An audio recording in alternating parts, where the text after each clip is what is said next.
وَأَنَّ هَذَا صِرَاطِي مُسْتَقِيمًا فَاتَّبِعُوهُ.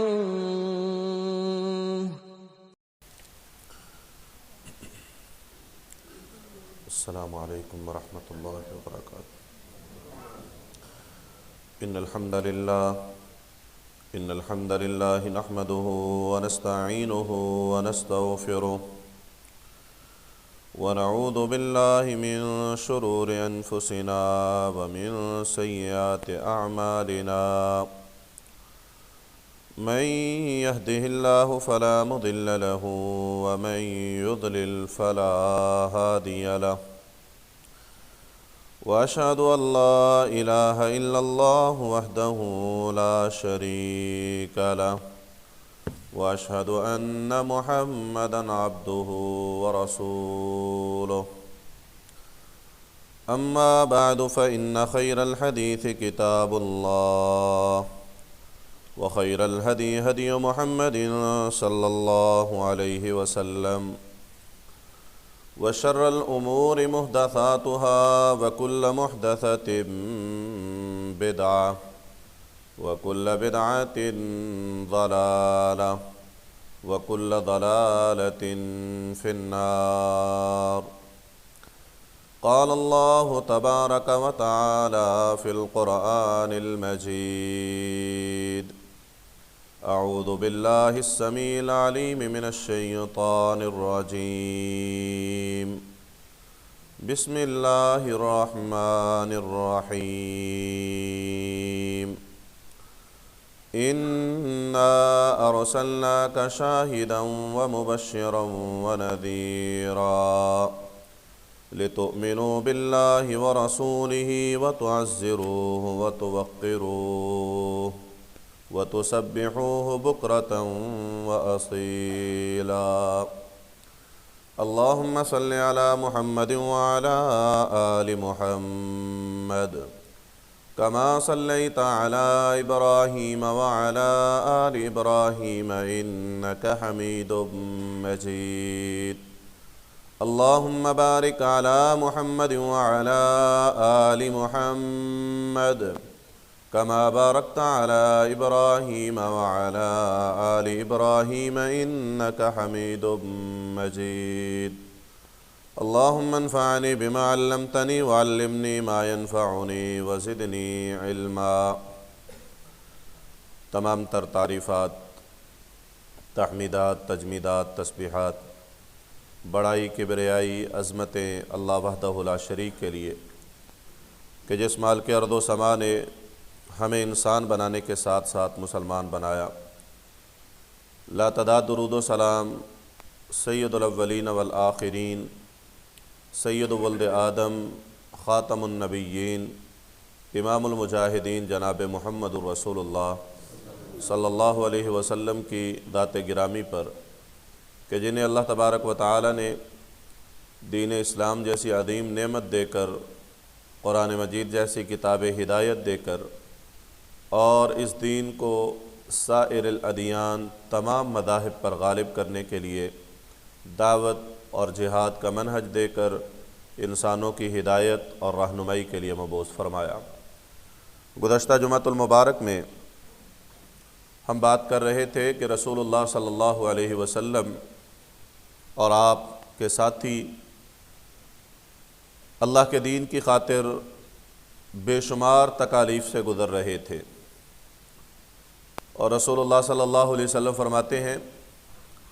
اوذیت فی اللہ لم یؤذ احد قبلی،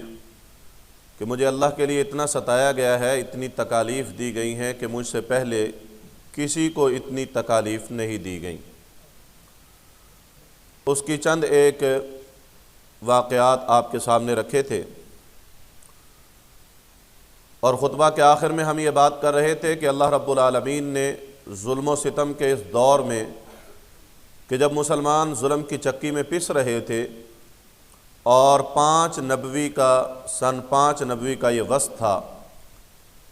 تو اللہ رب العالمین نے سورہ کہف نازل فرمائی، جو بظاہر مشرکین مکہ کے چند سوالوں کے جوابات میں نازل ہوئی تھی، لیکن اللہ رب العالمین نے اس میں مسلمانوں کو بہت عظیم اور لطیف اشارے دیے کہ تمہیں آگے کی حکمت عملی کیا اختیار کرنی ہے۔ اس میں ایک واقعہ اصحاب الکہف کا تھا، دوسرا موسیٰ اور خضر کا تھا، اور تیسرا ذوالقرنین اور یاجوج ماجوج کے متعلق تھا۔ ان واقعات کے جواب دینے کے ساتھ اللہ رب العالمین نے مسلمانوں کو یہ بات رسول اللہ صلی اللہ علیہ وسلم کے ذریعے، ان آیات کے ذریعے یہ سمجھائی کہ دیکھو اصحاب الکہف بھی تھے، اور اللہ کے دین پر عمل پیرا ہونے کی وجہ سے جب ان پر عرصہ حیات تنگ کر دیا گیا تو انہوں نے ایک راستہ اختیار کیا جو ہجرت کا تھا، اور انہوں نے اللہ کی زمین کو وسیع سمجھا اور علاقے کو اپنا دین بچانے کے لیے، اسلام بچانے کے لیے، اپنی توحید بچانے کے لیے علاقے کو چھوڑ کے وہ نکل گئے، اور پھر ایک وقت آیا کہ اللہ تبارک و تعالیٰ نے ان کے لیے حالات سازگار بنا دیے۔ دوسرا واقعہ موسیٰ علیہ السلام اور خضر کا تھا۔ اس میں اللہ تبارک و تعالیٰ نے مسلمانوں کو یہ بات سمجھائی کہ دیکھو بظاہر حالات کچھ ہوتے ہیں اور انسان کو نظر کچھ آ رہا ہوتا ہے، اور انسان کا فہم بھی اور انسان کی عقل بھی اس کو اسی طرح سے سمجھ رہی ہوتی ہے، لیکن اس کے پیچھے حقائق کچھ اور ہوا کرتے ہیں۔ لہذا بظاہر حالات پر فیصلے کرنے کی بجائے اس کے پیچھے چھپی ہوئی اللہ کی حکمتیں اور تدبیریں ان کو سامنے رکھ کے پھر فیصلہ کرو تو اللہ رب العالمین تمہارے لیے راستوں کو نکالے گا اور تمہیں دنیا کے اندر اللہ رب العالمین کامیاب فرمائے گا۔ اور تیسرا واقعہ اللہ رب العالمین نے ذوالقرنین کا بیان کیا کہ اللہ کے بندے جب اللہ کے دین پر کھڑے ہو جاتے ہیں تو اللہ رب العالمین زمین کی وراثتیں انہی کو عطا کیا کرتا ہے، اور پھر اللہ رب العالمین مظلوم اور مقہور قوموں کو یاجوج ماجوج جیسی ظالم قوموں سے نجات دلانے کے لیے اپنے بندوں کو کھڑا کرتا ہے، اور وہ بندے دین پر، اللہ کے دین پر اور اللہ کے دین کے ماننے والوں کے لیے کردار ادا کرتے ہیں تو اللہ اس ظلم سے اپنے بندوں کو نجات عطا فرمایا کرتا ہے۔ اور پھر اس کے ساتھ ساتھ اگر بندے اللہ کے دین پر کھڑے ہو جائیں تو زمین کی حکومتیں اور حکمرانیاں اللہ تبارک و تعالیٰ انہی کو عطا کیا کرتا ہے۔ یہ لطیف اشارے اللہ رب العالمین نے مسلمانوں کو دیے، اور اللہ کے نبی صلی اللہ علیہ وسلم نے ان باتوں کو سمجھا، اور اسی اثناء میں اس بات کی ضرورت محسوس کی جا رہی تھی کہ حالات سخت سے سخت تر ہوتے چلے جا رہے ہیں، مشکلات بڑھتی چلی جا رہی ہیں، پریشانیاں ان کے اندر اضافہ ہوتا چلا جا رہا ہے، تو کوئی راستہ نکالا جائے۔ جب یہ آیات اور سورہ کہف نازل ہوئی، پھر سورہ زمر کی کچھ آیات جس میں اللہ نے اپنی زمین کے وسیع تر ہونے کے تذکرے کیے کہ ارض اللہ واسعہ، اللہ کی زمین بڑی وسیع ہے، اگر آج یہاں حالات سازگار نہیں ہیں تو اور بہت سارے علاقے ہیں جہاں پر مواقع میسر آ سکتے ہیں۔ اور اللہ کے نبی صلی اللہ علیہ وسلم نے سن رکھا تھا کہ اس علاقے میں، جس علاقے کو حبشہ کہا جاتا ہے، اس میں ایک بادشاہ ہے جس کو اسمہ کہا جاتا ہے، اور اس کا لقب نجاشی ہے، اور وہ اپنے عدل کے اعتبار سے اور اپنے انصاف کے اعتبار سے اور اپنی اچھی طبیعت اور مزاج کے اعتبار سے علاقے کے اندر ایک مقام رکھتا ہے۔ تو اللہ کے نبی صلی اللہ علیہ وسلم نے یہ فیصلہ کیا کہ کچھ مسلمانوں کو بھیجا جائے اور وہ یہ علاقہ چھوڑ کے ہجرت کر کے حبشہ کی طرف جائیں، اور وہاں پر پھر حالات دیکھیں کہ اگر ان کے لیے وہاں اللہ کے دین پر عمل پیرا ہونے میں مواقع میسر آ سکتے ہیں تو پھر آگے کی حکمت عملی تیار کی جائے۔ تو مسلمانوں کو ہجرت کے لیے تیار کیا گیا، اور پہلی ہجرت حبشہ ہوئی سن 5 نبوی میں۔ یہ 5واں سال تھا نبوت کا، جب اللہ کے نبی صلی اللہ علیہ وسلم نے کچھ لوگوں کو حکم دیا کہ آپ ہجرت کر جاؤ، اور یہ ہجرت کرنے والے کل 12 افراد تھے، اور 4 ان میں 12 مرد تھے اور 4 ان میں عورتیں تھیں۔ یہ ٹوٹل 16 کی تعداد میں اللہ کے راستے میں ہجرت کے لیے نکلے، اور اس قافلے کا امیر اللہ کے رسول صلی اللہ علیہ وسلم نے اپنے داماد سیدنا عثمان رضی اللہ عنہ کو بنایا، اور سیدہ رقیہ رسول اللہ صلی اللہ علیہ وسلم کی بیٹی وہ بھی ان کے ساتھ تھیں۔ اور آپ صلی اللہ علیہ وسلم فرمایا کرتے تھے کہ ابراہیم علیہ السلام کے بعد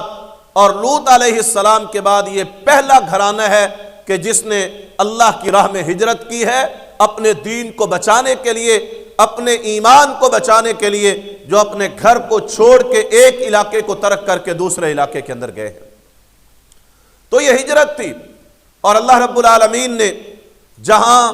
توحید بہت سارے انبیاء کو، بلکہ تمام انبیاء کا موضوع توحید بنایا، پھر اس کے بعد بہت سارے انبیاء کو اللہ نے نماز دی، بہت ساری امتوں کے اندر زکوٰۃ کا نظام تھا، پھر دعوت کا نظام تھا، پھر جہاد فی سبیل اللہ کا نظام تھا، ایسے ہی اللہ تبارک و تعالیٰ نے انبیاء اور ان کی قوموں کو ہجرت جیسا عمل بھی دیا تھا۔ ہجرت لغوی طور پہ کہا جاتا ہے کہ کسی چیز کا ترک کر دینا، بسا اوقات یہ کسی عمل کو ترک کرنا ہوتا ہے اور بسا اوقات یہ کسی علاقے کو ترک کرنا ہوتا ہے۔ معنی یہ ہے کہ کسی چیز کو چھوڑ کر کے دوسری چیز کو اختیار کر لینا، یہ ہجرت کہلاتا ہے۔ رسول اللہ صلی اللہ علیہ وسلم نے فرمایا، صحیح بخاری میں حدیث ہے، فرمایا جو بندہ ہجرت کرتا ہے، فرمایا انما الاعمال بالنیات وانما لکل امرئ ما نوى فمن كانت هجرته الى الدنيا يصيبها او امرأة ينكحها فہجرته الى ما هاجر الیہ۔ فرمایا جو بندہ ہجرت کرتا ہے دنیا کی طرف، یا پھر اس لیے ہجرت کرتا ہے کہ اس کو کسی عورت کی طلب تھی، وہ عورت سے نکاح کرنے کے لیے علاقہ چھوڑ جاتا ہے، تو فرمایا اس کی ہجرت اسی کے لیے ہے جس کام کے لیے وہ ہجرت کرتا ہے، اور جس کی ہجرت اللہ اور اس کے رسول کے لیے ہوئی، اللہ رب العالمین اس کو اسی انداز سے اجر عطا فرماتا ہے۔ فہجرتہ الی اللہ ورسولہ، اس کی ہجرت اللہ اور اس کے رسول کے لیے ہے۔ پھر اسی طرح رسول اللہ صلی اللہ علیہ وسلم نے مہاجر کی تعریف فرمائی، فرمایا مہاجر وہ ہوتا ہے جو اللہ کی نافرمانیوں کو ترک کر کے اللہ کی فرما برداریوں پر آ جاتا ہے۔ تو یہ ہجرت کے مختلف معانی ہیں، ایک چیز کو ترک کر کے دوسری چیز کو اختیار کرنا ہجرت کہلاتا ہے۔ اور جب شریعت میں اصطلاح میں ہم اس کو دیکھتے ہیں تو ہجرت کا معنی یہ ہے کہ اپنے دین کو بچانے کے لیے، اپنے اسلام کو، اپنے ایمان کو بچانے کے لیے ایک علاقے کو کفر اور شرک کی اماج کا ایسے علاقے کو چھوڑ کر کے کسی ایسے علاقے کی طرف چلے جانا جہاں پر بندے کا دین اور اس کا ایمان محفوظ ہو جائے، اس کو ہجرت کہا جاتا ہے۔ اور رسول اللہ صلی اللہ علیہ وسلم نے اس ہجرت کے فضائل کو بیان کیا۔ آپ صلی اللہ علیہ وسلم نے عمر بن عاص رضی اللہ عنہ جب اسلام قبول کرنے کے لیے تشریف لائے تو آپ صلی اللہ علیہ وسلم نے اپنا ہاتھ بڑھایا، انہوں نے بھی اپنا ہاتھ بڑھایا، پھر اپنا ہاتھ کھینچ لیا، کہا عمر کیا ہوا، اپنا ہاتھ کیوں کھینچ لیا؟ کہنے لگے اللہ کے نبی صلی اللہ علیہ وسلم اسلام تو قبول کر لوں گا، پر میرے گناہوں کا کیا بنے گا؟ جو میں نے اللہ کی نافرمانیاں کی ہیں، بغاوتیں کی ہیں، میرے ان گناہوں کا کیا بنے گا؟ کیا آپ مجھے کوئی ضمانت اور گارنٹی دیتے ہیں کہ میں آپ کے ہاتھ پر اسلام قبول کر لوں تو اللہ میرے گناہوں کو معاف کر دے گا؟ رسول اللہ صلی اللہ علیہ وسلم فرماتے ہیں، اے عمر تو اس بات کو نہیں جانتا ان الہجرت تجب ما کان قبلہا، کہ جب بندہ ہجرت کر کے اللہ کے دین کی خاطر ایک علاقے کو چھوڑ کر کے دوسرے علاقے میں آ جاتا ہے، اللہ اس ہجرت کے ذریعے بندے کے پچھلے سارے گناہوں کو معاف کر دیتا ہے۔ اور دوسری بات فرمائی، اے عمر تو اس بات کو نہیں جانتا ان الاسلام یہدم ما کان قبلہ، کہ جب اسلام بندہ قبول کر لیتا ہے، جب دین کو قبول کر لیتا ہے، جب مسلمان ہو جاتا ہے، کلمہ توحید کو اختیار کر لیتا ہے، تو اللہ بندے کے سابقہ سارے گناہوں کو معاف کر دیتا ہے۔ تو ہجرت ایسا عمل ہے، ہجرت حج اور اسلام کو قبول کرنا یہ ایسا عمل ہے کہ اللہ تبارک و تعالیٰ اس کے ذریعے پچھلے سارے گناہوں کو معاف کر دیتے ہیں، پچھلی جتنی زندگی کے گناہ کیے ہوتے ہیں اللہ تبارک و تعالیٰ ان کو معاف فرما دیتا ہے۔ ایک شخص آیا، کہتا ہے اللہ کے نبی صلی اللہ علیہ وسلم مجھے آپ ایسا عمل بتلائیے کہ میں وہ کروں اور پھر اس پر استقامت اختیار کر جاؤں، ڈٹ جاؤں، اگر کوئی بھی دنیا کی کوئی مصیبت آ جائے، پریشانی آ جائے، میں اس عمل کو ترک نہ کروں، میں اس کو اختیار کیے رکھوں۔ اللہ کے نبی مجھے کوئی ایسا عمل بتلائیے۔ آپ صلی اللہ علیہ وسلم فرماتے ہیں علیک بالہجرہ، اگر ایسا عمل چاہتا ہے کہ جس پر تو استقامت اختیار کرے اور پھر اس کو کبھی نہ چھوڑے تو پھر تو ہجرت کو اختیار کر، فَإِنَّهُ لَا مِثْلَ لَهَا، اس کے مقابلے کا کوئی عمل نہیں ہے، اس کے مقابلے کا کوئی عمل نہیں۔ حتیٰ کہ اللہ کے نبی صلی اللہ علیہ وسلم غزوہ حنین کے بعد جب مسلمانوں کے اندر اموال غنیمت تقسیم ہونے لگے تو کچھ ایسے مسلمان بھی تھے جو مکہ سے تازہ تازہ انہوں نے اسلام قبول کیا، اور وہیں سے وہ رسول اللہ صلی اللہ علیہ وسلم کے ساتھ غزوہ حنین میں شریک ہوئے۔ جب اللہ نے فتح عطا فرمائی اور غنیمتوں کے اموال آئے اور غنیمتیں تقسیم ہوئیں، تو کچھ انصاری صحابہ اکرام نے یہاں پر یہ باتیں کی کہ آج تو اموال غنیمتوں کے ان کو بھی مل رہے ہیں جو کل تک تلواریں لے کے ہمارے مقابلے میں آیا کرتے تھے، جن کی تلواروں سے آج بھی ہمارا خون ٹپک رہا ہے، ہمارے بھائیوں کا خون ٹپک رہا ہے، جن کی تلواریں ہمارے خون سے آلودہ ہیں، آج کیا غنیمتوں کے اموال ان کو بھی دیے جائیں گے؟ کیا وہ بھی غنیمت کے مال لے کے جائیں گے جو کل تک تلواریں لے کے ہمارے مقابلے میں کھڑے تھے؟ اللہ کے نبی صلی اللہ علیہ وسلم کو پتہ چلا، آپ صلی اللہ علیہ وسلم تشریف لائے اور آپ نے کہا، اے میرے انصاری صحابیوں، یا معاشر الانصار، اے انصاریوں کی جماعت، کیا تم اس بات کو پسند نہیں کرتے کہ آج دنیا کے لوگ، آج ساری دنیا وہ دنیا کا مال لے کے جائے گی، اور تم جب گھروں کو جاؤ گے تو تمہارے ساتھ محمد رسول اللہ صلی اللہ علیہ وسلم ہوں گے؟ کیا تم اس بات کو پسند نہیں کرتے کہ لوگ دنیا کا مال لے کے جائیں اور تم محمد صلی اللہ علیہ وسلم کو لے کے جاؤ؟ تو انصاری کہنے لگے، اللہ کے نبی صلی اللہ علیہ وسلم کیوں نہیں؟ فرمایا، اس ذات کی قسم ہے جس کے ہاتھ میں محمد صلی اللہ علیہ وسلم کی جان ہے، لوگ ایک طرف جا رہے ہوں، کسی وادی کسی میدان کی طرف جا رہے ہوں، اور اس کے مقابلے میں انصاریوں کی جماعت وہ کسی پہاڑ کے دامن میں کسی غار کی طرف، کسی مشکل اور تنگ اور تاریک راستے کی طرف جا رہے ہوں، تو میرا یہ دل چاہتا ہے کہ میں اگر کسی کا ساتھ دوں گا تو انصاریوں کا دوں گا۔ بظاہر لوگ ایک آسان راستے کی طرف جا رہے ہیں اور لوگ اسی آسان راستے کو اختیار کرتے ہیں، لیکن انصاری اگر مشکل ترین گھاٹی کو اختیار کریں گے تو میں انصاریوں کے ساتھ چلوں گا اور ان کی جماعت میں شریک ہو جاؤں گا، میں ان کے ساتھ کھڑا ہوں گا۔ اور پھر آپ صلی اللہ علیہ وسلم نے فرمایا کہ لوگ میرا دثار ہیں اور انصاری میرا شعار ہیں۔ دثار اوپر والے کپڑے کو کہا جاتا ہے، آپ اس کو کہہ لیں، یا چادر اوپر جو لی جاتی ہے اس کو دثار کہا جاتا ہے، اسی سے ہے یا ایھا المدثر، فرمایا سارے لوگ اوپر کی چادر ہیں،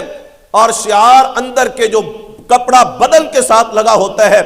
یہ قمیض ہو یا اس کے نیچے بنیان ہو، اس کو عربی میں شعار کہا جاتا ہے۔ فرمایا لوگ دثار ہیں، باقی سارے لوگ دثار ہیں، اور انصاری میرے شعار ہیں، اگر یہ کسی تنگ اور تاریک راستے کو بھی اختیار کریں گے تو محمد صلی اللہ علیہ وسلم ان کے ساتھ کھڑے ہوں گے۔ اور آپ صلی اللہ علیہ وسلم نے فرمایا لولا الہجرۃ لکنت من الانصار، فرمایا اگر ہجرت کا عمل نہ ہوتا تو میں محمد صلی اللہ علیہ وسلم انصاریوں میں سے ہوتا۔ اگر اللہ نے میرے اوپر ہجرت نہ لکھی ہوتی کہ محمد صلی اللہ علیہ وسلم پیغمبر ہونے کی حیثیت سے ہجرت کریں گے، اگر ہجرت کا عمل نہ ہوتا تو محمد صلی اللہ علیہ وسلم بھی انصاری ہوتے، میں بھی انصار ہونا پسند کرتا۔ تو یہ رسول اللہ صلی اللہ علیہ وسلم نے ہجرت کی فضیلت کو بیان کیا کہ تمنا یہ ہے کہ انصاری ہو، لیکن اللہ کا حکم یہ ہے کہ پیغمبر نے ہجرت کرنی ہے، لہذا آپ صلی اللہ علیہ وسلم نے ہجرت کی ہے۔ پھر رسول اللہ صلی اللہ علیہ وسلم نے فرمایا، مسند احمد اور دیگر کتب احادیث میں متواتر حدیث ہے، رسول اللہ صلی اللہ علیہ وسلم فرماتے ہیں کہ شیطان بندے کے مختلف راستوں کے اندر بیٹھتا ہے، مختلف راستوں میں وہ گھات لگا کے بیٹھتا ہے۔ فرمایا جب بندہ اسلام قبول کرتا ہے تو شیطان اس کے راستے میں بیٹھتا ہے اور اس سے کہتا ہے کہ کیا تو اپنے آباء و اجداد کے دین کو چھوڑ دے گا، اپنے باپ کے دین کو چھوڑے گا، اپنا حسب نسب خاندان کنبہ قبیلہ سب کچھ بھول کے اللہ کے دین کو اختیار کر لے گا؟ وہ اس کو تمنائیں دلاتا ہے، امیدیں دلاتا ہے، آباء و اجداد کی غیرت دلاتا ہے، اس کے راستے میں بیٹھتا ہے، اس کو گمراہ کرنے کی کوشش کرتا ہے۔ فرمایا بندہ اس کی نافرمانی کر کے اللہ کے دین اسلام کو قبول کر لیتا ہے، پھر اس کے بعد وہ بندے کی ہجرت کے راستے میں بیٹھ جاتا ہے۔ اسلام کے بعد اگلا عمل جس سے شیطان بندے کو گمراہ کرنا چاہتا ہے وہ ہجرت کا عمل ہے۔ فرمایا وہ ہجرت کے راستے میں بیٹھتا ہے اور اس سے کہتا ہے یہ تیری زمین ہے، یہ تیرا آسمان ہے، یہ تیرا خاندان، یہ تیرا گھر، یہ تیری فصلیں، یہ باغات، یہ کنبہ، یہ خاندان، یہ سب کچھ موجود ہے۔ آج تو اپنے آباء و اجداد کے گھر کو اور اپنے باپ کے گھر کو اور اپنی زمین کو ترک کر کے کسی علاقہ غیر میں نکل جائے گا جہاں تیرا کوئی جاننے والا نہیں ہوگا، تو کچھ تو عقل کر، کچھ تو ہوش کے ناخن لے۔ فرمایا بندہ اس کی نافرمانی کرتا ہے اور اللہ کے حکم ہجرت کو بھی پر بھی عمل پیرا ہو جاتا ہے، ہجرت بھی کر جاتا ہے۔ فرمایا پھر اس کے بعد تیسرے راستے پر جو شیطان بیٹھتا ہے وہ جہاد کے راستے میں بیٹھتا ہے کہ بندہ تیاری کر کے جہاد کے لیے نکلتا ہے، شیطان اس کے راستے میں بیٹھ جاتا ہے، اس سے کہتا ہے کہ کیا تو گھر بار چھوڑ کے اللہ کے راستے میں لڑے گا؟ کیا تو اپنے مال کو اور اپنی جان کو مشقت میں ڈالے گا؟ کیا تو اللہ کے راستے میں لڑے گا، لڑائی کرے گا اور پھر تو قتل کر دیا جائے گا؟ کیا اپنا خون دینا چاہتا ہے، گردن مروانا چاہتا ہے؟ اور جب تو قتل کر دیا جائے گا تو تیری بیوی سے نکاح کوئی اور کر لے گا، تیرا مال تقسیم کر دیا جائے گا، اور تیرے پیچھے کوئی تیرا پرسان حال تیرے خاندان کا نہیں ہوگا۔ کیا تو یہ چاہتا ہے کہ تو لڑنے کے لیے، لڑائی کرنے کے لیے، جہاد کرنے کے لیے جائے؟ فرمایا بندہ اس کی نافرمانی کرتا ہے، اس کی بات کو دل پہ نہیں لیتا بلکہ اللہ کے راستے میں نکل جاتا ہے اور جہاد کرتا ہے۔ اللہ کے پیغمبر صلی اللہ علیہ وسلم فرماتے ہیں فَكَانَ حَقًّا عَلَى اللَّهِ أَن يُدْخِلَهُ الْجَنَّةَ، فرمایا پھر اللہ پر یہ حق ہے کہ اللہ ایسے بندے کو اپنی جنت میں داخل فرمائے۔ جس نے شیطان کی باتوں میں آ کے اسلام قبول کرنے سے جو نہیں رکا، جو شیطان کی باتوں سے میں آ کے وہ ہجرت کرنے سے باز نہیں آیا، جو شیطان کی باتوں میں آ کے اس نے جہاد فی سبیل اللہ کا راستہ ترک نہیں کیا، فرمایا اللہ پر حق ہے کہ اس کو جنت میں داخل فرمائے۔ اگر وہ میدان کے اندر لڑتے لڑتے شہید ہو گیا تب بھی اللہ پر حق ہے کہ اللہ اس کو جنت میں داخل فرمائے گا۔ اگر وہ پانی میں سفر کرتے ہوئے اپنی کشتی سے گر کر کے پانی میں غرق ہو جاتا ہے تب بھی اللہ پر حق ہے کہ اللہ اس کو جنت میں داخل فرمائے گا۔ اگر وہ سفر کر رہا ہو اور اپنی سواری سے گر جائے، اس کی سواری اس کو گرا دے اور اس میں اس کی موت واقع ہو جائے، تب بھی اللہ پر حق ہے کہ اللہ اس کو جنت میں داخل فرمائے گا۔ جس نے دین کو نہیں چھوڑا،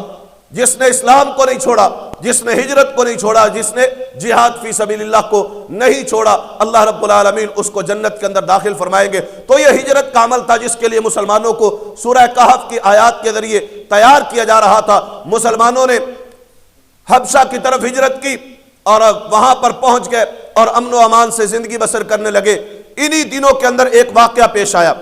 اللہ کے نبی صلی اللہ علیہ وسلم سیرت ابن ہشام میں لکھا سیرت نگاروں نے کہ اللہ کے نبی صلی اللہ علیہ وسلم کعبۃ اللہ میں بیٹھے قرآن کی تلاوت کر رہے تھے۔ آپ قرآن پڑھتے گئے، یہاں تک کہ مشرکین مکہ بھی آئے، ان کے کچھ سردار جمع ہوتے چلے گئے۔ انہوں نے آپ صلی اللہ علیہ وسلم سے قرآن سنا۔ پہلے ان کا رویہ یہ تھا کہ جب بھی قرآن کو سنتے تو کہتے لا تسمعوا لہذا القرآن، کہ اس قرآن کو نہ سنو بلکہ جب یہ پڑھا جائے تو شور شرابہ کرو۔ یہ ان کا رویہ تھا۔ اللہ کے نبی صلی اللہ علیہ وسلم قرآن پڑھتے تھے، وہ شور شرابہ کرتے تھے، تالیاں بجاتے تھے، ٹھٹھا ہنسی اور استہزاء اور مذاق کیا کرتے تھے۔ لیکن آج ماجرا مختلف تھا۔ اللہ کے نبی صلی اللہ علیہ وسلم قرآن پڑھ رہے ہیں، مشرکین مکہ سن رہے ہیں، یہاں تک کہ سنتے چلے گئے اور اپنا ہوش کھو بیٹھے۔ اللہ کے نبی صلی اللہ علیہ وسلم جب اس آیت پر پہنچے کہ وَاسْجُدُوهُ وَاعْبُدُوهُ، کہ اللہ کے سامنے اللہ کی عبادت کرو اور اس کے سامنے سجدہ ریز ہو جاؤ، آپ صلی اللہ علیہ وسلم یہ آیت پڑھ رہے تھے اور مشرکین مکہ آپ کے ساتھ سجدہ ریز ہوتے چلے جا رہے تھے، یہاں تک کہ انہوں نے کعبۃ اللہ کے اندر سجدہ کیا۔ سجدہ کرنے کے بعد جب آپ صلی اللہ علیہ وسلم نے تلاوت بند کی، تلاوت ختم کی، اس کے بعد ہوش میں آئے، دیکھا اور پھر احساس ہوا کہ آج ہم کیا کر بیٹھے، ہم محمد صلی اللہ علیہ وسلم سے قرآن سنتے گئے اور مدہوش ہوتے چلے گئے، یہاں تک کہ آج ہم نے محمد صلی اللہ علیہ وسلم کے کہنے پہ سجدہ بھی کر ڈالا۔ یہ واقعہ پیش آیا تو اس کے بعد ان کو کچھ پریشانی ہوئی کہ آج ہم اپنے طرز عمل کے خلاف کچھ کر بیٹھے ہیں، اب لوگوں کو اس کا جواب کیا دیں گے؟ کل تک مخالفتیں تھی، کل تک مقابلہ تھا، کل تک کہتے تھے یہ جادوگری ہے، کل تک کہتے تھے یہ کہانت ہے، کل تک کہتے تھے یہ شاعری ہے، آج یہ کلام ہمارے اوپر اثر انداز ہو گیا اور ہم سجدے کے اندر گر گئے۔ اللہ اکبر کبیرہ، وقت گزرا اور انہوں نے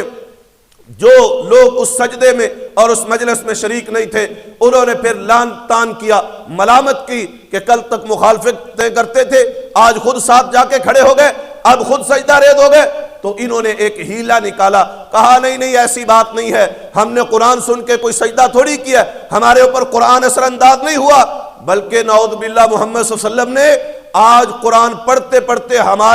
ہماری مورتیوں کو عزت اور احترام سے ان کا تذکرہ کیا، ان کا نام لیا، تو ہم بھی ادب اور احترام سے سجدے میں جھک گئے. کہا ہم بھی سجدے میں جھک گئے اور کہا تلکل غرانیق ان شفاعتہن لترتجا،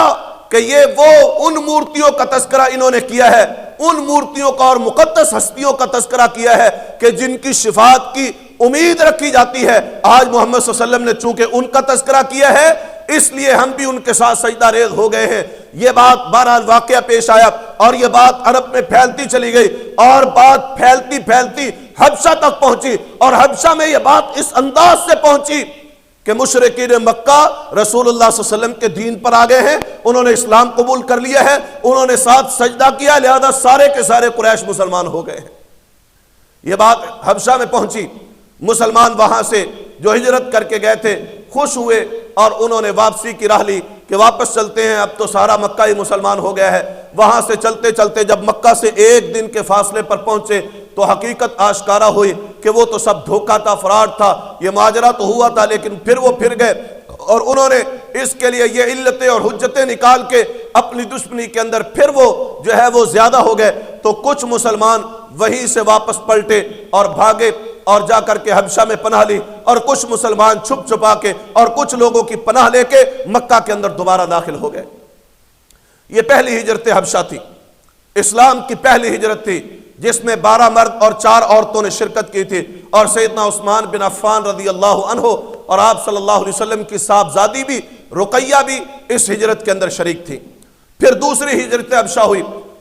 کچھ ہی عرصے بعد اللہ کے نبی صلی اللہ علیہ وسلم نے جب ان کے متعلق اطمینان سنا کہ جو وہاں پر گئے ہیں ان کو کسی قسم کی تکلیف نہیں ہوئی، جو واپس آئے انہوں نے بھی واقعات بیان کیے کہ نجاشی کے ملک میں ہمیں کسی قسم کی کوئی پریشانی نہیں ہوئی. تو پھر دوسری ہجرت حبشہ ہوئی. اللہ کے نبی صلی اللہ علیہ وسلم نے کچھ لوگوں کو تیار کیا، لیکن اب کی بار مشرکین مکہ چکنا تھے. پہلے بھی انہوں نے ہجرت کرنے والوں کا پیچھا کیا، لیکن اللہ کی مدد اور نصرت تھی کہ ساحل سمندر پر جب مسلمان پہنچے تو کچھ تجارتی کشتیاں وہاں پر موجود تھی، اس میں سوار ہوئے نکل گئے. مشرکین مکہ ساحل تک گئے لیکن کوئی ان کے ہاتھ نہ لگا. اب کہ وہ تیاری کر کے بیٹھے تھے کہ ایسا کوئی واقعہ پیش نہ آئے، لیکن آسمان سے رب العالمین کی مدد تھی اور مسلمانوں کی تدبیر تھی، تیاریاں کی. تقریباً 82 یا 83 مرد اور 18 عورتیں تیار ہوئیں جنہوں نے حبشہ کی طرف دوسری ہجرت حبشہ کے لیے تیاری کی. یہ لوگ یہاں سے نکلے، اللہ نے ان کی حفاظت کی، نجاشی کے ملک میں پہنچے.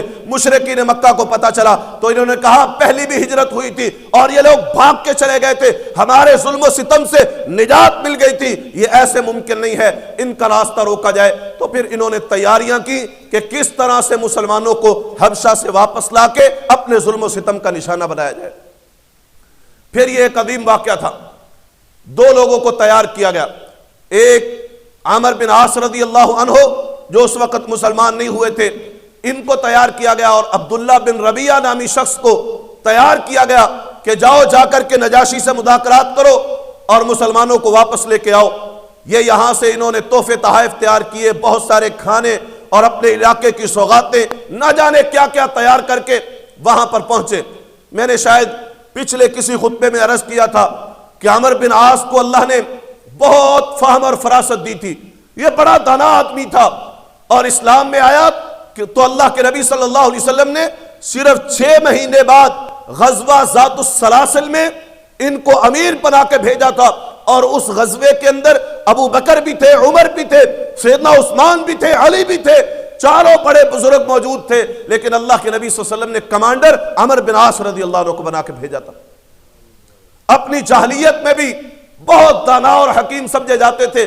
لہذا سفیر بنا کے نجاشی کی طرف بھیجے گئے. تحفے اور تحائف تیار کیے، لے کر کے پہنچے. حکمت عملی یہ اختیار کی کہ نجاشی سے ملنے سے پہلے ماحول بنایا جائے، اس کے وزیروں سے اور اس کے مشیروں سے ملاقات کی جائے. انہوں نے جا کر کے پورا 1 دن لگا کے ملاقاتیں کی اور سارے قریبی لوگوں کو، وزراء اور مشیروں کو تحفے اور تحائف دیے، اور ان کو جا کر کے بتایا کہ ہمارے کچھ نوجوان ہیں جو آپ کے پاس ہیں اور ہم ان کو واپس لے جانا چاہتے ہیں. انہوں نے اتنے لمبے چوڑے تحفے تحائف دے کے کہا ہم آپ کی حمایت کرنے کے لیے تیار ہیں، کل جب نجاشی کا دربار لگے گا تو ہم آپ کی حمایت میں بات کریں گے. اگلا دن آیا، نجاشی کے سامنے پیش ہوئے اور کہا کہ اے نجاشی، ہم آپ کے بارے میں سمجھتے ہیں کہ آپ ایک عادل انسان ہیں، آپ ایک انصاف پسند اور منصف آدمی ہیں۔ ہمارے کچھ نوجوان ہیں جنہوں نے اپنا دین چھوڑا ہے اور نہ وہ ہمارے دین پر رہے ہیں نہ آپ کے دین کو اختیار کیا ہے، وہ گمراہ ہوئے ہیں، نہ ہمارے دین کو اختیار کیا نہ آپ کے دین کو اختیار کیا، بلکہ انہوں نے ایک الگ مذہب اور دین گھڑ لیا ہے اور اس پر وہ قائم ہیں۔ ہم یہ چاہتے ہیں کہ آپ ان کو واپس کریں۔ ہمارے علاقے کے حالات خراب ہیں، رشتہ دار آپس میں لڑ رہے ہیں، تلواریں آپس میں چل رہی ہیں، قرابت داریوں میں فرق آ رہا ہے، مشکلات بڑھتی چلی جا رہی ہیں۔ آپ ان نوجوانوں کو بھیجیں، چونکہ یہ ہمارے خاندان کے ہیں، کنبے کے ہیں، لہذا ہم جانتے ہیں کہ ہم ان کو کس طرح سے کنٹرول کریں گے، آپ کے علاقے میں رہیں گے تو یہاں بھی بے دینی پھیلائیں گے۔ اس طرح کی بہت ساری باتیں نجاشی سے کی۔ نجاشی نے کہا کہ ٹھیک ہے، جب یہ باتیں کی تو اس کے وزراء نے بھی حمایت کی کہ ہمیں اپنے علاقے میں ان لوگوں کو نہیں رکھنا چاہیے، واپس بھیج دینا چاہیے۔ اللہ اکبر کبیرہ۔ نجاشی چونکہ ایک سمجھدار آدمی تھا، کہنے لگا صرف تمہاری بات سن کے فیصلہ نہیں کیا جا سکتا، صرف تمہاری بات سن کے فیصلہ نہیں کروں گا، بلکہ میں مسلمانوں کی ان لوگوں کی بھی بات کو سنوں گا جنہوں نے میرے علاقے کے اندر آ کے پناہ لی ہے۔ اس نے بلایا، مسلمانوں کو بلایا اور سیدنا جعفر بن ابی طالب، جعفر طیار بھی جن کو کہا جاتا ہے، ان سے بات کی اور انہوں نے پھر نجاشی کے سامنے حالات رکھے۔ پوچھا کہ کیا ماجرا ہے، یہ لوگ تمہیں لینے کے لیے آئے ہیں؟ تو جعفر بن ابی طالب رضی اللہ عنہ نجاشی سے کہنے لگے کہ ہاں، ہم نے ایک دین اختیار کیا ہے جو نہ ان کا دین ہے نہ آپ کا دین ہے۔ ہاں، ہم جو اپنے علاقے میں تھے ہم جاہلیت میں تھے، ہم اللہ کے ساتھ شرک کرتے تھے، مردار کھاتے تھے، بدکاریاں کرتے تھے، لوگوں کا ناحق خون بہاتے تھے، ہم رشتہ داریوں کو توڑتے تھے اور ہم یتیموں کا مال کھایا کرتے تھے۔ پھر اللہ رب العالمین نے ہمارے اوپر یہ احسان کیا کہ ہم ہی میں سے ایک رسول بھیجا جس نے آ کر کے ہمیں دعوت دی، اور اس رسول کے بارے میں ہم نے سن رکھا تھا کہ وہ کبھی جھوٹ نہیں بولتے، کبھی خیانت نہیں کرتے، ان کا صدق، ان کی امانت داری، ان کے معاملات ہمارے سامنے روز روشن کی طرح عیاں تھے۔ ہم نے ان کے کردار میں کبھی کسی قسم کی کوئی غلطی نہیں دیکھی تھی۔ وہ آئے اور انہوں نے آ کر کے ہمیں دعوت دی، انہوں نے ہمیں بتوں کی عبادت سے روکا، انہوں نے ہمیں حلال کھانے کا حکم دیا، رشتہ داریوں کو ملانے کا حکم دیا، پاک دامنی کو اختیار کرنے کا حکم دیا۔ ہمیں انہوں نے حکم دیا کہ کسی پر بہتان نہیں لگانا، کسی کی غیبت نہیں کرنی، کسی کا مال ناجائز طریقے سے نہیں کھانا۔ یہ ساری باتیں انہوں نے ہمیں سکھلائی۔ ہم نے ان کے دین کو اختیار کیا اور ہم نے بتوں کی عبادت کو چھوڑا اور اللہ کے دین پر آ گئے، نماز پڑھنے لگے، روزہ رکھنے لگے، زکاتیں دینے لگے۔ یہ ساری کی ساری تربیتیں اسی شخص نے کی تھی جو ہمارے علاقے کا تھا، جس کو محمد صلی اللہ علیہ وسلم کہا جاتا تھا۔ ہم نے ان کا دین اختیار کیا تو یہ سارے ہمارے دشمن ہو گئے، انہوں نے ظلم و ستم ڈھائے، انہوں نے ہمارے اوپر عرصہ حیات کو تنگ کر دیا۔ ہم مجبور ہو کے نکلے اور آپ کے علاقے میں آ کے پناہ لی۔ یہ ساری باتیں سننے کے بعد نجاشی نے کہا کہ جو دعوت تمہیں محمد صلی اللہ علیہ وسلم نے دی ہے، اگر تمہارے پاس اس میں سے کچھ ہے تو وہ مجھے بھی بتلاؤ۔ سیدنا جعفر رضی اللہ عنہ نے سورہ مریم کی تلاوت کی، ادھر تلاوت شروع ہوئی اور ادھر آنکھوں سے آنسو جاری تھے۔ نجاشی بھی رو رہا تھا، دربار کے لوگ بھی رو رہے تھے اور سارا کا سارا مجمع ان کی آنکھوں سے آنسو جاری تھے، یہاں تک کہ تلاوت مکمل ہوئی۔ اور اس کے بعد نجاشی نے کھڑے ہو کے اعلان کیا کہ میں ایک بال بھی ان کا تمہیں دینے کا روادار نہیں ہوں، میرے یہ علاقے کے اندر رہیں گے اور ان کو کوئی بندہ ان کو تانا نہیں دے گا، ان کی مخالفت نہیں کرے گا، ان پر کسی قسم کی کوئی زیادتی نہیں کرے گا، جو کرے گا میں اس پر جرمانہ عائد کروں گا۔ یہ کہہ کر کے مجلس برخاست کر دی گئی۔ یہ خالصتاً اللہ کی مدد تھی کہ اللہ رب العالمین نے اپنے بندوں کی مدد کے لیے نجاشی جیسے حکمران کو کھڑا کر دیا تھا۔ یہ خالصتاً اللہ کی مدد تھی۔ خیر، یہاں پر یہ مشرکین مکہ کے سفیر ناکام ہوئے، نامراد ہوئے، ذلیل ہوئے مجلس کے اندر۔ اللہ اکبر کبیرہ۔ وہاں سے نکلے تو عمر بن عاص کہنے لگے کہ کوئی بات نہیں، آج کی مجلس مسلمانوں نے جیت لی، لیکن جب کل کا دن آئے گا تو میں ایسی جڑ کاٹوں گا کہ ساری ہریالی خشک ہو جائے گی۔ مانا یہ ایک ایسی بات لے کے آؤں گا جو جڑ کاٹ کے رکھ دے گی اور اس کا کسی کے پاس کوئی جواب نہیں ہوگا۔ عبداللہ بن ربیعہ نے عمر بن عاص کو سمجھایا کہ ایسی بات نہ کرو، نقصان نہ کرنا، یہ ہمارے لوگ ہیں، یہ ہمارے رشتہ دار ہیں، ہمارے کنبے اور خاندان کے ہیں، ہم ایک ہی قبیلے سے تعلق رکھتے ہیں، ایسا کچھ نہ کرنا۔ لیکن عمرو بن عاص ڈٹے رہے، کہا کل بات کروں گا۔ اگلا دن آیا، پھر مجلس لگی، نجاشی سے کہا ساری باتیں کل تو ہو گئیں، نہ بات بن سکی، لیکن آج تمہیں ایک ایسی بات بتاتا ہوں کہ تم حیران رہ جاؤ گے۔ کہا کیا بات ہے؟ کہا یہ تمہارے نبی عیسیٰ علیہ السلام کو بھی نہیں مانتے، ان سے پوچھو ان کا عقیدہ عیسیٰ علیہ السلام کے بارے میں کیا ہے، جو تمہارا عقیدہ ہے اس کے مطابق اس کو نہیں مانتے۔ پھر بلایا گیا، پھر سیدنا جعفر رضی اللہ عنہ سے پوچھا گیا کہ بتاؤ تمہارے نبی نے تمہیں عیسیٰ علیہ السلام کے بارے میں کیا کہا ہے؟ تو جعفر رضی اللہ عنہ کہنے لگے کہ ہم کوئی بات اپنی طرف سے نہیں کہیں گے، ہم وہی بات کہیں گے جو ہمیں ہمارے نبی نے بتائی ہے عیسیٰ علیہ السلام کے متعلق، اور ہمیں ہمارے نبی نے یہ بتلایا ہے کہ عیسیٰ علیہ السلام اللہ کے بندے ہیں، اس کے رسول ہیں، اور مریم کے بیٹے ہیں، اللہ کا کلمہ ہے جو اللہ نے، اور اللہ کی طرف سے ایک روح ہے جو اللہ رب العالمین نے القاء کی تھی مریم علیہ السلام کی طرف۔ یہ ہمارا عقیدہ ہے، یہ اللہ کے نبی صلی اللہ علیہ وسلم نے ہمیں عیسیٰ علیہ السلام کے بارے میں بتایا ہے۔ نجاشی کہنے لگا اب یہ جو سارے لوگ تھے یہ عیسیٰ علیہ السلام کو اللہ کا بیٹا مانتے تھے اور مریم کو اللہ کی بیوی نعوذ باللہ مانتے تھے، یہ عیسائیوں کا عقیدہ تھا۔ لیکن نجاشی نے جب یہ بات سنی تو اپنے تخت کے پاس سے ایک تنکا اٹھایا، کہا جو تم نے عقیدہ عیسیٰ علیہ السلام کے بارے میں بیان کیا ہے، اس عقیدے میں اس تنکے کے برابر بھی کوئی فرق نہیں ہے، حقیقت یہی ہے کہ عیسیٰ علیہ السلام یہی ہے، حقیقت یہ ہے کہ جو تم نے بیان کیا عیسیٰ علیہ السلام اسی طرح سے ہیں۔ تو درباریوں نے اور جو بڑے بڑے مذہبی پیشوا بیٹھے تھے انہوں نے بڑی ناگواری کا اظہار کیا، اور نجاشی نے ان سے کہا کہ تم جتنی بھی ناگواری کا اظہار کرو، یاد رکھو جو انہوں نے بات بیان کی ہے اسی طرح سے عیسیٰ علیہ السلام اللہ کے بندے اور اس کے رسول ہیں، اور اللہ کی طرف سے کلمہ اور ایک روح ہے جو مریم علیہ السلام کی طرف پھونکے گئے، اس کے علاوہ کچھ نہیں ہے، یہ عقیدہ درست ہے۔ اور اس کے بعد پھر کہا کہ یہ ملک مجھے اللہ نے دیا ہے، یہ ریاست مجھے اللہ نے دی ہے، یہ ساری کی ساری حکومتیں مجھے اللہ نے دی ہیں، اور اللہ نے یہ دیتے ہوئے مجھ سے مشورہ نہیں کیا، اور جب آج کچھ لوگ اللہ کو ماننے والے میرے علاقے میں آ گئے ہیں تو ان کے متعلق میں تم سے مشورہ کیوں کروں؟ جب میرے رب نے مجھے یہ دیتے ہوئے کسی سے مشورہ نہیں کیا اور مجھے یہ حکومت عطا کر دی، تو آج ان کے متعلق میں کسی سے مشورہ نہیں کروں گا۔ میرے رب نے یہ ریاست مجھے دیتے ہوئے مجھ سے کسی رشوت کا تقاضا نہیں کیا، تو میں اپنے لیے بھی یہ لائق نہیں سمجھتا کہ ان مسلمانوں کو تمہارے حوالے کرنے کے لیے کسی قسم کی رشوت لوں۔ لہذا جتنے تحفے تحائف انہوں نے دیے ہیں ان کو واپس کرو، اور ان کو کہہ دو آئندہ حبشہ کی طرف منہ نہ کرنا۔ اللہ اکبر کبیرہ۔ اللہ نے مسلمانوں کو کامیابی عطا فرمائی، اور مشرکین کے یہ سفیر ناکام اور نامراد ہو کر کے واپس مشرکین مکہ کے پاس لوٹے تو ان کے پاس اپنی قوم کو دینے کے لیے کوئی جواب نہیں تھا۔ میرے محترم بھائیوں، جب بندہ اللہ کے دین پر ہوتا ہے، جب اللہ کے دین کی خاطر نکل پڑتا ہے، جب وہ اپنے رب کے لیے ہجرتیں کرتا ہے،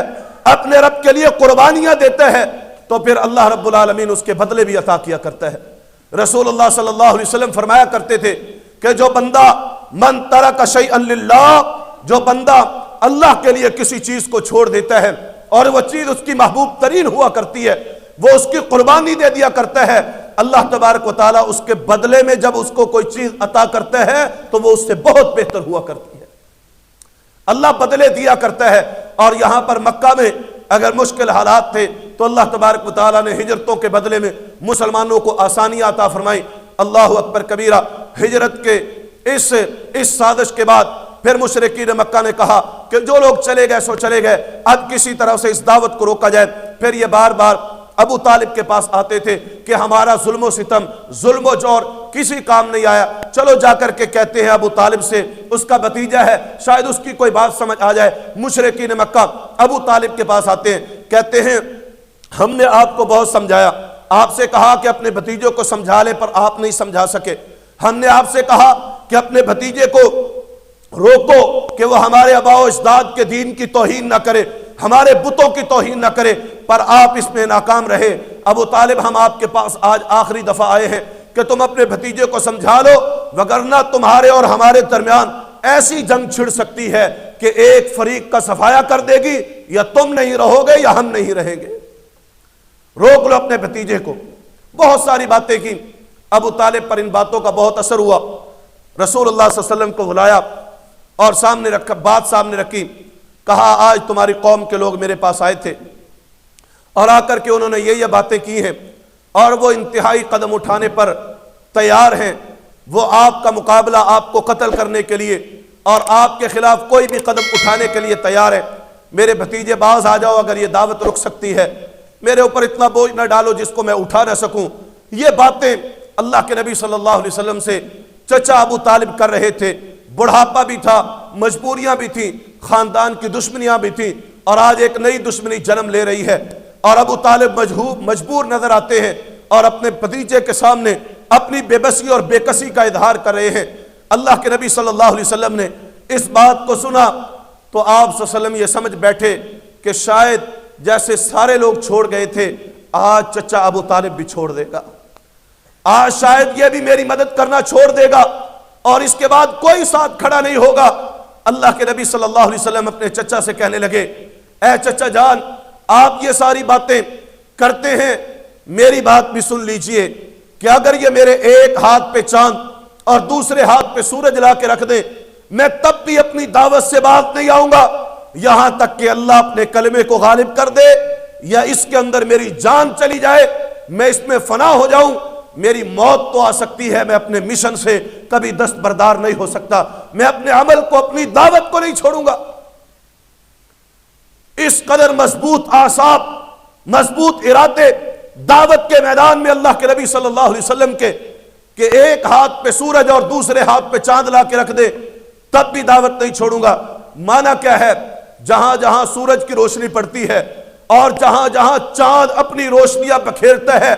اگر یہ ساری کائنات اٹھا کے لا کے محمد صلی اللہ علیہ وسلم کے ہاتھوں میں اور قدموں میں ڈال دی جائے، تب بھی محمد صلی اللہ علیہ وسلم اپنی دعوت سے باز نہیں آئیں گے، تب بھی اپنی دعوت کو نہیں چھوڑیں گے۔ اور اللہ کے نبی صلی اللہ علیہ وسلم یہ بات کہہ رہے تھے اور آپ کی آنکھوں سے آنسو جاری تھے، آپ رو رہے تھے، روتے چلے جا رہے تھے اور یہ بات کہہ رہے تھے۔ یہ بات کہی اور آپ اٹھ کر کے چلے گئے۔ چچا ابو طالب نے یہ جذبات دیکھے تو پیچھے چل پڑے اور آپ صلی اللہ علیہ وسلم کے سامنے کھڑے ہو گئے، آپ کو واپس لائے، بٹھایا، سامنے آ کے بیٹھے، کہا اے میرے بھتیجے، جو بات ہوئی سو بات ہوئی، میں بھی جذبات میں انسان تھا، کمزور تھا، دھمکیوں سے ڈر گیا تھا، یا باتیں اثر انداز ہو گئی، لیکن یاد رکھو اے میرے بھتیجے، جو تم کام لے کے چلے ہو اس کام کو کرتے رہنا، جو دعوت لے کے چلے ہو اس دعوت کو دیتے رہنا، جس طرح سے چاہتے ہو اس کام کو کرو۔ اگر یہ آپ کی طرف آنا چاہیں گے تو تاریخ 7 جملے کہے، واللہ لیصلوا الیک بجمعہم حتی اوسد فی التراب دفینا، کہ یہ آپ تک نہیں پہنچ سکتے۔ یہ دھمکیاں لگاتے ہیں کہ آپ کو قتل کر دیں گے، آپ کو کاٹ دیں گے، آپ کے خلاف کوئی ایسی شرمگیزی والا معاملہ کریں گے، واللہ لیصلوا الیک بجمعہم، یہ پوری جماعت قریش کی آ جائے لیکن آپ تک نہیں پہنچ سکتے، حتی اوسد فی التراب دفینا، یہاں تک کہ یہ مجھے زمین میں دفن کر دیں تب تو آپ تک پہنچ سکتے ہیں، وگرنہ آپ کو کوئی تکلیف نہیں پہنچا سکتے۔ مجھے زمین میں دفن کر دیں، پھر تو جو چاہیں آپ کے ساتھ کریں، لیکن میری زندگی میں آپ کو کوئی تکلیف نہیں پہنچا سکتے۔ پھر یہ دھمکی جب کارگر ثابت نہ ہوئی تو دوبارہ پھر آئے رسول اللہ صلی اللہ علیہ وسلم کے چچا ابو طالب کے پاس، کہا ہم آپ کو پہلے بھی کہہ کے گئے تھے لیکن پھر بھی آپ بات نہیں مانے، ہم آپ کے لیے اس کے متبادل ایک پیشکش لے کے آئے ہیں۔ وہ پیشکش یہ ہے کہ ولید بن مغیرہ کے بیٹے عمارہ کو لے کے آئے، اور یہ خوبصورت نوجوان تھا اور کڑیل جوان تھا، انتہائی طاقتور اور جنگی حرب و ضرب سے واقف تھا، لے کے آئے۔ کہتے ہیں کہ ابو طالب تجھے ایک سہارے کی ضرورت ہے، ایک بچے کو پالنا چاہتے ہو تو یہ ولید بن مغیرہ کا بیٹا عمارہ، ہم اس کو آپ کے پاس لے کے آئے ہیں، ہم آپ کے سپرد کرتے ہیں، آپ کو دیتے ہیں، آپ اس کو اپنا بیٹا بنائیں اور آپ اس کے ساتھ رہیں، آپ اس کی کفالت کریں،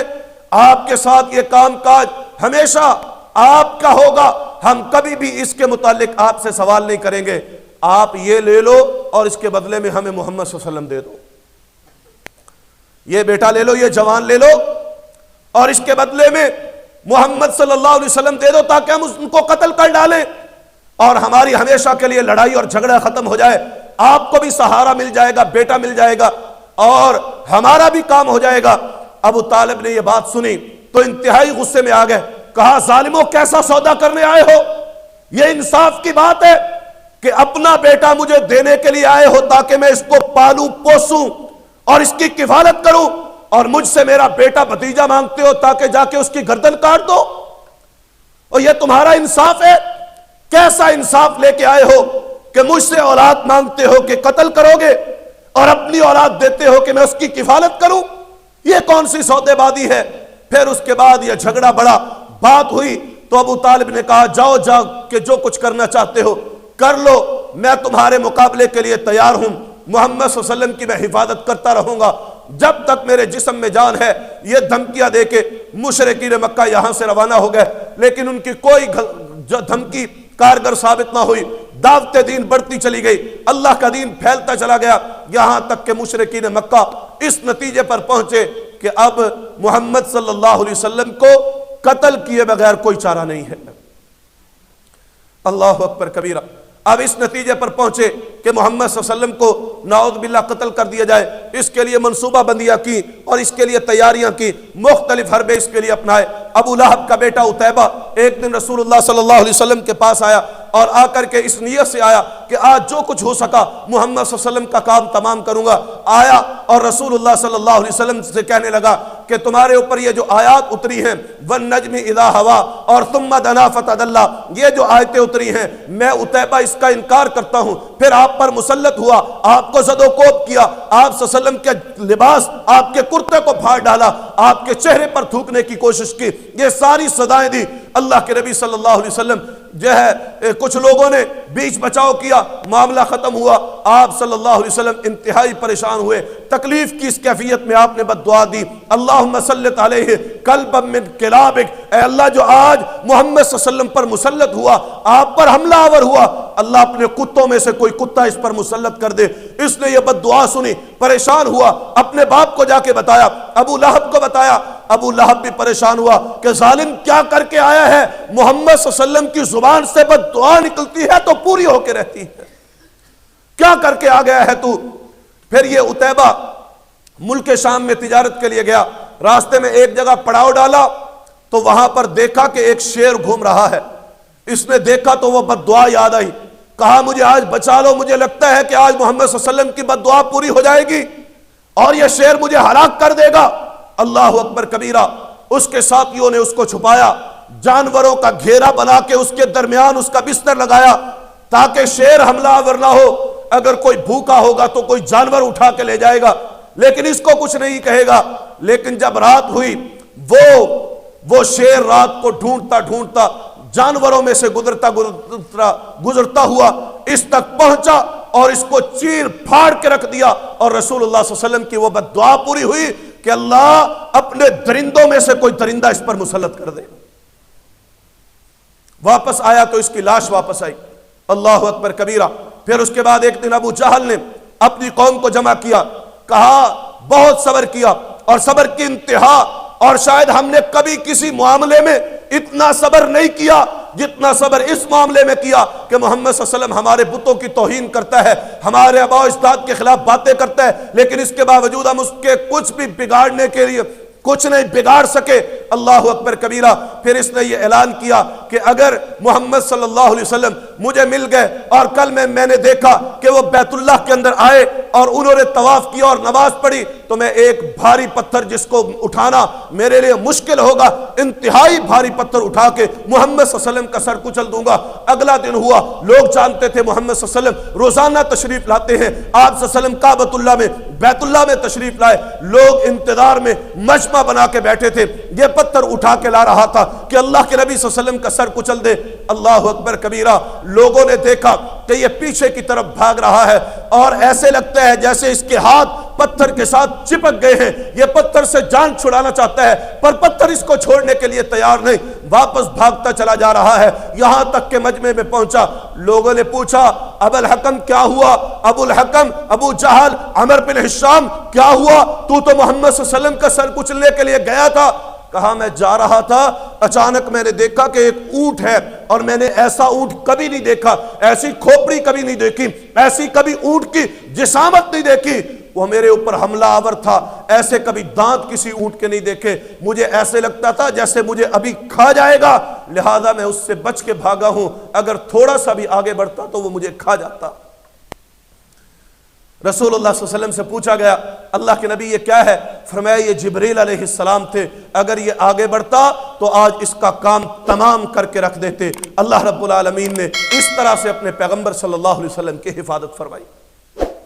یہ آپ صلی اللہ علیہ وسلم کو شہید کرنے کے لیے نکلے تھے، آپ صلی اللہ علیہ وسلم کو قتل کرنے کے ارادے سے نکلے تھے، پھر آپ صلی اللہ علیہ وسلم مکہ بیت اللہ میں جاتے تو وہاں پر مجمع بنا کے آپ صلی اللہ علیہ وسلم کو تکلیف دی جاتی۔ ایک دن حتیم کے ساتھ سارے کفار جمع ہوئے اور آپ صلی اللہ علیہ وسلم جب آئے نماز پڑھی، آپ نے جو ہے وہ نماز پڑھی، آپ نے حجر اسود کو بوسہ دیا، پھر آپ طواف کرنے لگے، جب حجر اسود کے پاس سے گزرے انہوں نے آپ صلی اللہ علیہ وسلم کو لعن طعن کی، دوبارہ چکر لگایا، پھر انہوں نے لعن طعن کی، پھر آپ صلی اللہ علیہ وسلم کو برا بھلا کہا۔ آپ صلی اللہ علیہ وسلم غصے میں آئے، فرمایا اس ذات کی قسم ہے جس کے ہاتھ میں محمد صلی اللہ علیہ وسلم کی جان ہے، اے قریش کے لوگوں، میرے رب نے مجھے اس بات کا حکم دیا ہے کہ میں تمہاری گردنوں کو کاٹ ڈالوں گا، میں تمہیں ذبح کر دوں گا، میں تمہیں قتل کر دوں گا، اور مجھے میرے رب نے حکم دیا ہے کہ میں تمہیں جلا ڈالوں گا۔ یہ بات،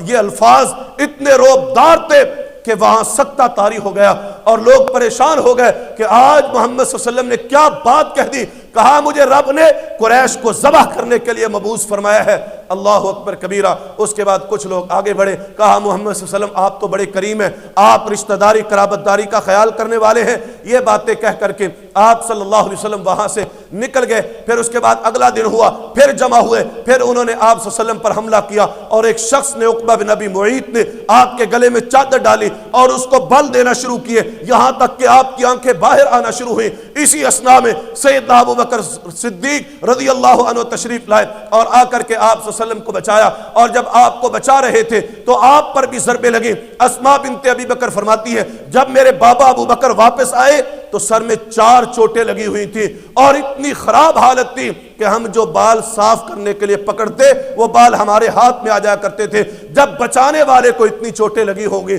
تو جس کو مارا جا رہا ہوگا اس کو کتنی چوٹیں لگی ہوگی۔ اور ابو بکر رو رہے تھے اور کہہ رہے تھے اتقتلون رجلا ان یقول ربی اللہ، اور تم اس شخص کو قتل کرنا چاہتے ہو جو کہتا ہے کہ میرا رب اللہ ہے، اس کا جرم یہ ہے کہ وہ اللہ کو اپنا رب مانتا ہے، آج تم اس کو قتل کرنے لگے ہو۔ یہ ساری کی ساری سازشیں تھیں، اور اسی اثناء میں اس ظلم و ستم کے دور میں سیدنا حمزہ اور سیدنا عمر رضی اللہ عنہ اسلام قبول کر رہے تھے اور اسلام کی طرف آ رہے تھے۔ اللہ رب العالمین نے اسلام کی مدد اور نصرت کی۔ انشاءاللہ زندگی باقی تو اس کو اگلے جمعے بیان کریں گے، لیکن ایک بات عرض کرنا چاہتا ہوں، یہ ساری باتیں سیرت النبی بیان کرنے کا مقصد یہ ہے کہ جانیے اپنے نبی کو، پہچانیے اپنے نبی کو، دیکھیے اپنے نبی کی محنت کہ امت کے لیے قربانیاں کیا کیا ہیں، زخم کیا کیا ہیں، ظلم و ستم کیا کیا برداشت کیے ہیں، پر آج ہم امت کا حال دیکھتے ہیں تو نبی کی امت، کلمہ پڑھنے والے، نمازیں پڑھنے والوں کی اولادیں آج ویلنٹائن ڈے کے نام پہ بے حیائی کی طرف چل پڑے، اللہ کی نافرمانی اور بغاوتوں کی طرف چل پڑے۔ آج کیا بیٹے اور کیا بیٹیاں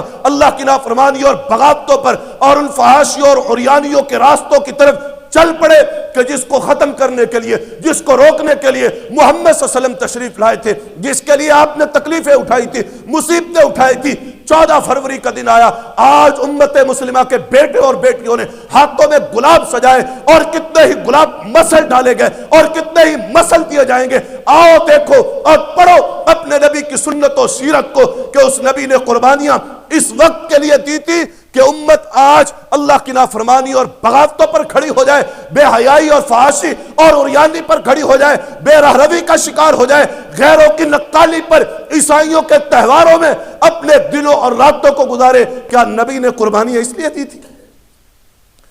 کیا نبی نے مارے اس لیے کھائی تھی کہ امت اس راستے پر پہنچ جائے؟ آج ہوش کے ناخن لینے کی ضرورت ہے، اور خیرتیں اپناؤ اللہ کے دین کی، حمیتیں اپناؤ اپنے اللہ کے دین کی۔ اللہ تمہاری دنیا کی عزتوں کو بھی محفوظ کرے گا، قیامت کے دن بھی عزت کو بچا لے گا۔ اور اگر اللہ کے دین سے روگردانیاں کی، پیغمبر کی سنت و سیرت و دعوت سے انحراف کیا تو نتیجے یہ نکلیں گے، دنیا میں بھی پگڑیاں رل جائیں گی، آخرت میں بھی ذلیل و رسوا ہو جائیں گے۔ اللہ رب العالمین سے دعا اللہ سمجھنے اور عمل پیرا اللهم انج اخواننا المحصورين، اللهم انج اخواننا المسجونين.